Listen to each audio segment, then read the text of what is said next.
भर्खरै मात्र सञ्चालनमा आएको Durga Bhawani tour and travels प्रणालीले भारतका विभिन्न शहर जाने यात्रुलाई पलैयामा अलपत्र पारेपछि उनीहरू धनगढी फर्किएका छन्। भारतको बेंगलोर हैदराबाद जाने भन्दै दुर्गा भवानीबाट टिकट काटेका करिब 81 जना यात्रु धनगढी फिर्ता भएका हुन्। शनिबार धनगढी चौराहामा रहेको ट्राभल्सको कार्यालयबाट टिकट काटेर गएका यात्रुलाई सञ्चालकले पलैयामा अलपत्र छोडेर आफू सम्पर्कविहीन भएपछि उनीहरू धनगढी पुगेका हुन्। रातभर पलैयामा सडकमा रात बिताएका यात्रुहरू आइतबार बिहान धनगढी फिर्ता भएका हुन्। परिवार सहित भारतको बेंगलोर जान हिँडेका बझाङका धर्मराज बोहराले भने बेलुका लोकल बसमा गौरीफान्टाबाट आफूलाई लिएर पलियाको एक ढाबामा छोडेको र त्यहाँ केही समयमा बस आउँछ भन्दै कुर्दा रातभर सडकमै रात बितेको बताए। बालबच्चालाई पलियाको सडकमा रातभर राख्नु परेको बताउँदै उनले भने बिहानसम्म पनि सञ्चालक सम्पर्कमा नआएपछि आफूहरू फिर्ता भएको गुनासो गरे। टिकट मैले दुर्गा भवानीबाट काटेको बेंगलोरको लागि। हजुर 3 जना बहिनी म 3 जनाको। अनि के भयो यहाँदेखि केमा लग्यो तपाईहरुले? वहाँ कहाँ? यहाँदेखि लोकलमा बसमा लग्यो पारीबाट पुलियाबाट बेंगलोर हाल्छु भने वहाँ बस लागेछ। अनि के भयो हिजो? बेलुका आउँछ एकैछिन बस खाना खाऊ भन्यो हैन। बाल्दो ढाबामा लग्यो हैन। त्यहाँ खाना खाऊ। त्यसपछि त्यहाँ खाना खाए अनि रोक आउँछ बस 5 मिनेट आउँछ 10 मिनेट आउँछ भन्दै लगभग आजसम्म 12 10 बजे 11 बजेसम्म रातभरि केही बस्नुभयो त्यतिकै बच्चा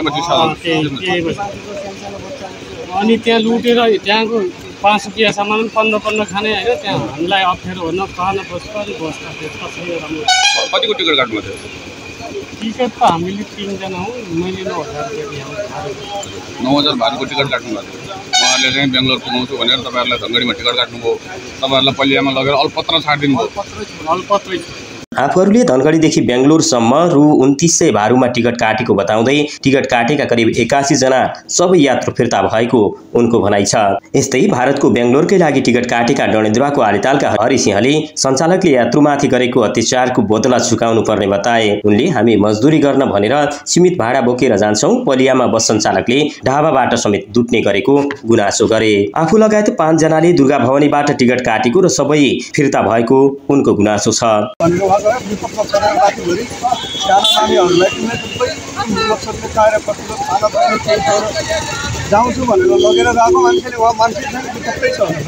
बझाङ घर भई हाल भारतको बेंगलोरका लागि टिकट काटेका एक यात्रु भन्छन् आफूलाई बेलुका 7 बजे गौरीफान्टाबाट लिएर 9 बजे पलियाको एक ढाबामा छोडेको र त्यसपछि बिहानसम्म पनि सञ्चालक बस कोही सम्पर्कमा नआएपछि आफूहरू फिर्ता हुनु परेको उहाँको गुनासो छ। घर कहाँ हो खास? घर कहाँ हो? घर त हाम्रो बझाङ। बझाङबाट आउनुभयो? बेंगलोर जानको लागि आउनुभयो? हिजो कति बजे जानुभयो र त्यहाँ के भयो? हामी 7 बजे गएको। हजुर 9 बजेदेखि त्यहाँ बसेर फेरि बसै नपाएर अहिलेको 10 बजे हाम्रो 9 बजेदेखि राति रोडमै बस्नुभयो।